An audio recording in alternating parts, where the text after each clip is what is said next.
Salut les agris d'aujourd'hui. Alors aujourd'hui on se retrouve tout simplement dans la cour de la ferme pour faire une petite visite de l'exploitation et puis vous expliquer un petit peu voilà, comment a évolué l'exploitation depuis quelques temps, la ferme, le corps de ferme. Tout ça m'est venu tout simplement parce que j'ai Benoît qui m'a appelé, mon cousin, et qui m'a dit tiens on regarderait bien une petite vidéo en famille, et donc je me suis dit tiens pourquoi pas faire une vidéo sur l'histoire de la ferme, l'évolution depuis voilà, que la famille Baillet est arrivée. Alors il faut savoir qu'on est depuis au moins 11 générations à Los, voilà. On en a même retrouvé dans les années 1500, donc voilà, c'est encore plus loin que ça. Des Baillet agriculteurs à Los, donc a priori on est déjà depuis quelques temps sur la commune, et je vais essayer de vous expliquer un petit peu voilà où je suis et puis comment a évolué la ferme en quelques temps. Voilà, alors ici on est tout simplement dans la cour voilà, de la maison, alors qui n'est pas la ferme principale, étant donné qu'elle était en centre-ville. Voilà. Deux frères étaient agriculteurs en même temps à l'époque, et donc il y avait une ferme en centre-ville qui était celle de mon grand-père, et ici c'était mon grand-oncle, voilà, qui était deux frangins, voilà, Jean et Émile. Donc ici c'était la ferme de Jean, et mon père l'a repris, donc avec l'ensemble des cultures qui existaient dans la famille Baillet à l'époque. Voilà, les deux frères ayant travaillé ensemble, les autres enfants, je pense, n'ont pas voulu travailler ensemble parce que ça a été un peu compliqué, je pense, cette histoire de travail en commun à l'époque. Et donc, ils ont décidé tout simplement de partir et de s'expatrier ailleurs. Voilà, entre autres dans Lyon. Je fais un petit coucou à mes cousins et puis à mes oncles et tantes de Lyon aussi. Voilà, et donc, ce corps de ferme-là a abrité la seule exploitation Baillet, voilà, de cette époque-ci, j'allais dire, voilà, que mon père a repris, que j'ai repris à sa suite. Donc je vais vous montrer un petit peu les bâtiments, ça va vous aider à comprendre, voilà, pour l'histoire. Alors là on est sur là l'habitation, tout simplement, qu'on a réaménagé un petit peu. Ici l'ancien bâtiment voilà, qui contenait des étables. Voilà, on a alors on avait par exemple une bascule ici, c'était assez typé, ça c'est mon père qui l'avait fait. Voilà, on a encore le trou, voilà, de garde et de pesée. Derrière le bois, il y avait un endroit où il y avait une bascule, et là on voit encore un petit peu des traces, et c'était tout simplement là où on pouvait peser des choses. Alors je sais pas si ça a été utilisé énormément, mais en tout cas ça pouvait servir un petit peu. Ici, dans ce qui sert maintenant d'atelier et un petit peu de stockage, il y avait des étables à veau, voilà, que vous pouvez voir ici. Alors là il y a mon ancienne coccinelle, c'est un peu le bazar, et puis il y a le nouvel atelier, voilà, qu'on a réutilisé. Donc ça c'était des étables à veau. Il y en avait aussi à côté, il y avait un chauffe-eau ici aussi à l'intérieur, enfin pas un chauffe-eau, plutôt un chauffage qui permettait de chauffer à l'étage. Il y avait le grenier pour servir tout simplement le blé. Voilà, on mettait du blé, il y a eu des pigeons à une époque de mon temps, et là maintenant il y a le local phyto qui est sur l'extérieur. Ici, là où il y a ces emplacements-là, on avait la place de mon bureau qui se trouve juste là, tout simplement on avait le four à pain, voilà, qui d'après ce qu'on m'a dit, hein, j'en ai pas la certitude, mais en tout cas a priori ça devait être le four à pain. Ça a servi d'atelier ensuite, et ici à côté on avait des étables aussi, avec une fosse entre autres, et qui sert maintenant de cuve à gasoil, enfin qui ne sert plus d'ailleurs, parce qu'en réalité on n'utilise plus. Et voilà, donc il y avait ces bâtiments là, et donc l'ensemble du corps de ferme était situé là-dedans, et derrière, dans le bâtiment qui se trouve, il devait y avoir une fosse où se trouvait la fumière. Elle n'était pas directement dans la cour, elle était un peu à l'extérieur, à côté de l'étable. Voilà, alors j'ai pas la conception, hein, j'ai pas connu ce moment-là, mais en tout cas il y avait cet ensemble-là. J'essaierai de refaire avec un cousin peut-être cette histoire de ce bâtiment-là un petit peu plus tard. Et puis ici on arrive sur un bâtiment qui a été ajouté après, je sais pas quand. Honnêtement, moi je l'ai toujours connu, et qui a eu plusieurs fonctions, et on va en voir quelques-unes. Voilà, à ce moment-là, et on va avancer un petit peu dans l'histoire en avançant dans la cour. Voilà, et donc ici, moi je l'ai connu à l'époque où il y avait des taurillons, donc c'est-à-dire qu'on avait des bêtes à viande à l'engraissement. Maintenant c'est devenu la partie atelier poireau, hein. Vous avez peut-être vu les travaux qui ont été faits dernièrement, et ici donc on avait tout simplement des taurillons, et on avait des fosses, voilà. Et si on reprend sur les murs, on va voir un petit peu, on avait tout simplement les passages de tracteurs, étant donné qu'ici, voilà, ici comme de l'autre côté, on avait une allée, voilà, une allée centrale, et puis des animaux de chaque côté, avec des fosses ici au sol. D'ailleurs on en a conservé deux là-bas derrière qui servent, on a récupéré tout simplement pour mettre l'eau des poireaux, hein. Si j'avance là-bas, on va le retrouver, hop, on va peut-être allumer la lumière. Mais tout simplement, voilà, les fosses qui sont ici, et qui servent de récupération d'eau étaient des fosses qui servaient pour les taurillons et arrivaient sur l'extérieur. Donc voilà. Et là maintenant, on est dans la partie atelier poireaux. Alors qui n'est pas utilisé cet après-midi, hein, étant donné que voilà, ce matin ça a bien travaillé, même si on a eu une petite panne, mais bon voilà, ça c'est des choses qui arrivent.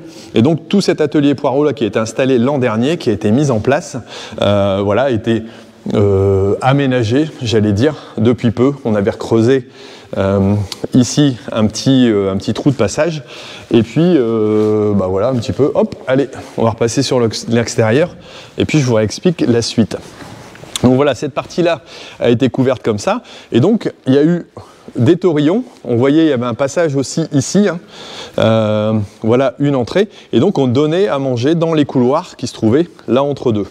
C'est peut-être un peu compliqué à imaginer maintenant, mais en tout cas c'était le cas. Ces tôles là-haut, c'est des tôles en alu. C'est un peu particulier parce qu'à l'époque, comme il y avait les taurillons qui étaient au-dessus, en dessous, bah sinon elles pourrissaient trop vite. Ça, c'est mon père qui les avait changées, entre autres. Voilà un peu pour donner l'idée de ce que ça pouvait être. Et puis, cet atelier-là, il a été aussi, cette partie-là était aussi un atelier pendant très longtemps. Moi, mon père a arrêté les taurillons à l'époque. Il avait déjà arrêté cette partie-là. Il l'a déjà transformé en atelier. Et donc cette partie-là a servi d'atelier, on mettait le matériel, voilà, on rangeait tout le matériel, et tout ce qui était taurillon ont été mis à la place. Il existait déjà dans ce bâtiment-là, et a été construit en 1982, ce bâtiment-là, en béton, qui maintenant, j'allais dire, recèle les écuries, mais qui servait aussi d'engraissement à taurillon. Voilà un petit peu. Ça, c'est la petite benne 11 tonnes que mon père avait refait il y a quelques temps, il y a quand même quelques temps ouais, maintenant, et qui nous sert maintenant à poireaux. C'était une ancienne débardeuse Gilles à betterave, pour vous donner un petit peu une idée de la chose. Alors ici, dans cette partie d'arrière-cour, voilà le terrain de l'exploitation qui avait été racheté par mon père à l'époque se trouvait ici. Ensuite, un autre terrain a été acheté grâce, entre guillemets, bah, aussi, et on a fait un passage grâce à l'intervention de notre voisin, qui est encore là actuellement. Et puis on a racheté ce petit terrain ici, donc la moitié sur la partie extérieure du manège, à un voisin. On a fait un échange plutôt pour pouvoir se donner un accès sur l'extérieur, parce que c'est vrai que le problème d'un corps de ferme qui se trouve au niveau des maisons, alors ici on ne le voit pas, mais on est à la fois à côté des champs, mais on a aussi toutes des maisons qui longent la rue ici derrière, et ça c'est pas forcément toujours évident, et donc cette sortie vers l'extérieur est quand même un gros avantage. Alors si je prends les trois bâtiments qui ont été faits ici, ceux-ci sont assez récents, ils datent de 98 à peu près, étant donné que c'est au moment où j'ai repris mon installation, 96, et on a reconstruit des écuries, donc avec mon père. Voilà ces trois écuries là. Avant il y avait un vieux baraquement qui servait pas à grand chose, et voilà, et donc ça a été aménagé. Ce bâtiment là existait, il date de 1992, voilà. Alors les tracteurs qui sont dedans sont à peu près d'époque aussi. Voilà, alors là on n'a pas le Someca, il doit être, si il est derrière, voilà, il est là. Pour les amoureux de vrais tracteurs, ça c'est du vrai tracteur, ça c'est du Someca. Voilà, et le Renault, voilà, les deux Renault, alors ça c'est des tracteurs que j'ai repris à mon père et que j'ai continué à garder. Alors ce sont les seuls que j'ai encore, étant donné que le reste je l'ai en Kuma, hein, en coopérative. Et sinon, en matériel, j'ai aussi la presse et puis aussi les bineuses et les outils qu'on a vus pour les poireaux, mais c'est à peu près tout, étant donné que le reste est en Kuma. Pour ceux qui me suivent, vous le savez certainement. Voilà, donc ça, bâtiment au vent matériel, tout simple. Ici, ça, on l'a reconstruit dernièrement pour pouvoir réhabiliter une écurie. Alors ici, derrière, on arrive dans ce hangar là, qui était le hangar à carottes, qui a été construit en 76 si je me trompe, voilà, bâtiment Traconor belge, et qui contenait à la fois des cellules à grains, voilà, tout un système de vis à grains qui a été démonté il y a quelques temps maintenant, ça doit faire 3 ans, on a démonté complètement cet ensemble là, et puis on a démonté les ventilations qui servaient au stockage de carottes. Donc voilà, ça c'est une grosse transformation parce qu'on avait besoin de place pour les écuries et les installations. Le manège qui a été construit en deux parties, une fois 40-20 et puis ensuite on a rajouté ces 20 mètres là à la suite, donc qui fait un 60-20, donc qui a été rajouté donc, dans les constructions qui sont arrivées après, hein, qui ne correspondaient pas, j'allais dire, au bâtiment de l'époque. D'ailleurs, le terrain s'arrêtait tout simplement ici au bord de la carrière et on a pu aménager ensuite cette partie-là. Donc ce bâtiment-là, voilà, qui est le manège, le clubhouse qui a été rajouté aussi, qui est tout simplement des espèces de porte-à-cabins qui ont été aménagés. Et puis ici on a la carrière, donc voilà, ça fait partie du terrain. Voilà, on était à peu près à la limite de propriété qui existait et donc ce bout de terrain là a été racheté, échangé avec le voisin pour pouvoir construire à la fois la suite voilà, de ce manège là mais aussi la carrière.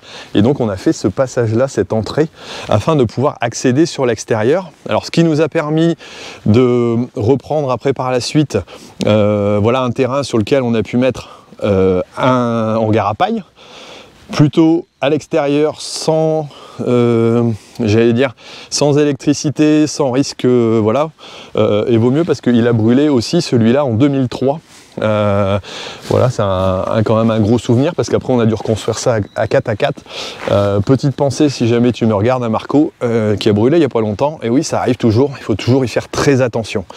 Et puis à l'extérieur, on a fait des échanges pour pouvoir à la fois avoir un peu de propriété ici derrière. Alors là c'est un peu la gadoue pour l'instant avec les chevaux, mais on a 6 hectares et demi de pâture maintenant qui sont là au bord, plus les terrains qui sont sur l'extérieur. Bon, sachant que voilà, il y a des maisons qui ont été construites là-bas derrière, c'est un peu dommageable, mais c'est comme ça. Voilà. Et ici, tiens, on voit bien la partie extérieure, parce qu'à l'intérieur avec tous les clients c'est pas toujours évident de faire une vidéo. On voit bien la partie extérieure où il y a ce bâtiment qui a été fait en 82 pour les taurillons, qui est redevenu une écurie, et celui qui était là-bas, qui a brûlé aussi. On voit 2 couleurs de toiture, il y a une partie qui avait brûlé, je pense à l'époque en 75-76, moi j'étais tout petit, voilà, peut-être un peu plus tard, mais voilà, dans l'histoire d'une ferme, bah, c'est des choses qui arrivent, et on a ce bâtiment-là qui a été transformé entièrement en écurie. On va s'y balader un petit peu et voir autre chose. Voilà, donc maintenant, bah, carrière plutôt utilisée. Alors c'est vrai que la vocation du corps de ferme est plutôt passée entièrement en activité centrée caisse pension de chevaux. Voilà la partie pension que l'on gère, la partie leçon qui est gérée par Pierre, moniteur indépendant, qui nous loue une partie des installations et qui est installée, voilà, sur la structure en elle-même. Allez, on continue. Petit changement aussi, toiture photovoltaïque qui a été installée, elle, en, que je dise pas de bêtises, 2009-2010, à l'époque où les tarifs étaient assez intéressants d'ailleurs, donc ça c'était plutôt pas mal. Voilà, et donc cette toiture photovoltaïque qui a remplacé la toiture classique et qui permet de tout simplement financer aussi une partie des structures d'exploitation. Et là, gros travaux encore à faire ici, enfin tout simplement travaux pour remettre des cailloux et puis rehausser, qu'on va faire d'ici peu.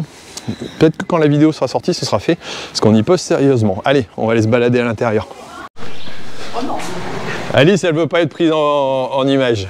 Et ouais, il faut signaler quand même ici que maintenant, on a quand même 4 personnes qui travaillent à temps plein, en plus d'Anne-Sophie, Emilien, donc mon garçon, et puis moi, sur l'activité. Alors, une partie sur l'activité équestre.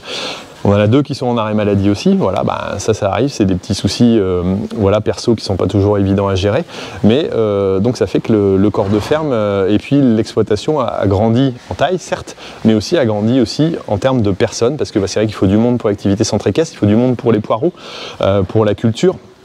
Moi je travaillais avec un salarié, voilà, maintenant on est passé quand même à 4 à peu près, pas tout à fait à temps plein, mais à peu près, donc voilà. Alors si on prend ici l'intérieur, c'est là où je vous disais que ça avait brûlé à une époque. Il y avait à l'époque tout un côté taurillon, et puis un côté stockage de paille, on faisait des petits ballots. Alors pour ceux qui ont connu ça, on en rentrait 7000 si je ne me trompe pas, on avait ça ici, et puis on avait un dessus, là où c'était couvert de paille. Alors heureusement ça n'a jamais brûlé en plein, mais voilà, c'était quand même assez important. Alors ici, sur la partie grande écurie, c'était la partie élevage de taurillons, et donc on avait un couloir au milieu, des bêtes de chaque côté, et puis des vis à grains, enfin pas des vis à grains, des va-et-vient à fumier de chaque côté pour emmener jusqu'au bout. D'ailleurs ça existe encore au bout des box. Il faudrait que je rentre dans un box pour pouvoir le montrer. Hop. Voilà, il va y avoir un tas de paille derrière, je suppose. Voilà, et donc il y avait des va-et-vient qui existaient. Bah voilà, on voit un peu. Voilà, c'est plus utilisé actuellement. et ça on le retrouvait de l'autre côté. C'est des systèmes qui n'ont pas tenu dans le temps. Parce que tout simplement il y a de l'usure et donc ça crée trop de problématiques, un coût élevé et puis pas d'intérêt à long terme. Maintenant on a des stabulations beaucoup plus ouvertes, un peu différemment. Voilà, on n'a pas tout à fait les mêmes systèmes. Alors là on voit les box, ça c'est les premiers qui ont été créés et on voit que l'année de création normalement elle est marquée ici. Ben non, je l'ai perdu. Bon, sinon c'était 1992, les premiers box, je pense. Et là, on a une belle déco. Voilà, on a des clients qui s'intéressent aussi à faire des belles petites décos. Voilà, alors là, c'est des casiers. Là, c'est de la réserve. Une pièce pour les salariés. Et puis, on a fait un petit peu le tour de la ferme. Voilà, et donc là, c'est l'allée, j'allais dire, qui a été refaite par la suite en achetant un petit bout de terrain, 4 mètres de terrain au voisin. Ça nous permet d'avoir une entrée et une sortie de l'autre côté. Et ça, c'est plutôt pratique. Et donc, l'ancien corps de ferme était ici, voilà, avec la maison. C'était pas forcément très grand, quoi. Pour le secteur, c'était quand même déjà pas mal. Mais voilà, on voit un petit peu l'évolution. Alors, c'est vrai que maintenant, autre évolution, on a un marcheur, on a, voilà, vous avez vu le rond de longe, vous avez vu la carrière, le manège, voilà, donc l'ensemble des installations qui servent exclusivement aux écuries. Et c'est vrai que là, on n'a pas encore trop de monde, on a de la chance. Mais en tout cas, c'est vrai que c'est devenu plutôt une ferme, plutôt un centre équestre qu'une ferme. Ça a pas mal évolué au niveau fonctionnement. Petit clin d'œil avant de finir cette vidéo, si vous aimez l'agriculture, que vous voulez la comprendre, et que vous aimez peut-être l'histoire un petit peu de l'agriculture, j'en parle dans mon livre, dans les bottes de ceux qui nous nourrissent. Alors, suite à la demande de nombreuses personnes, je l'ai remis en vente sur mon site internet. Voilà, donc c'est possible d'y accéder tout simplement par mon site. C'est aussi encore simplement accessible en librairie, hein. Voilà, il est normalement disponible dans toutes les librairies. Donc si ça vous intéresse, n'hésitez pas. Vous pouvez le retrouver dans les bottes de ceux qui nous nourrissent. Voilà, c'est quand même à peu près un best-seller agricole, j'allais dire. Dans les termes de l'année 2021, encore en vente ici fin d'année et puis début d'année, pas de souci, vous le retrouvez encore sur mon site pendant un petit moment. Allez, bon bah écoutez, je pense que j'en ai déjà pas mal, vous avez fait un beau petit tour. Alors au niveau des surfaces, bah, ça a évolué aussi. Alors moi, mes grands-parents cultivaient environ 30 hectares chacun de chaque côté. Donc papa avait repris une 60aine d'hectares si je me trompe. Maintenant c'est peut-être une erreur, mais je pense que c'était ça. Il en avait repris un petit peu, donc il est arrivé à 75. Moi c'est ce que j'ai repris, ce que j'ai gardé à peu près jusqu'à maintenant. J'ai monté à 80, mais on est redescendu. Et puis Emilien s'est réinstallé sur 75 hectares aussi, donc ce qui nous fait 150 au total, ce qui est pas mal par rapport au secteur. Et c'est vrai qu'avec la conversion bio, on est déjà à 50 hectares maintenant, ça fait déjà pas mal. Voilà. Il y a un autre corps de ferme qui est plus récent, qui est sur Vermel, voilà, qu'on a repris avec l'exploitation, que je vous montrerai peut-être. Bon, sinon j'ai déjà été faire un tour, je pense, donc voilà, ce sera peut-être une autre occasion. Voilà un petit peu pour le petit clin d'œil à toute la famille, puis à tous ceux qui voulaient voir un petit peu la ferme. J'essaierai de refaire une vidéo peut-être sur l'histoire un peu plus vieille de ces bâtiments-là, pour essayer d'expliquer ce que c'était, mais avec quelqu'un qui connaissait avant moi, parce que voilà, j'ai un cousin qui a bossé ici avant moi. Je vais essayer de le faire revenir, ça sera peut-être l'occasion de reparler un peu d'histoire. Bon, si vous avez aimé cette vidéo, mettez-moi un commentaire, n'hésitez pas, surtout des questions peut-être, et puis me dire si ça vous a plu, et si ça vous a plu, eh ben, j'en referai pourquoi pas d'autres sur le côté historique un petit peu de la ferme. Voilà, bon ok, moi je vous laisse, je vous dis à bientôt, et puis mettez un petit j'aime si vous avez apprécié. Allez, ciao!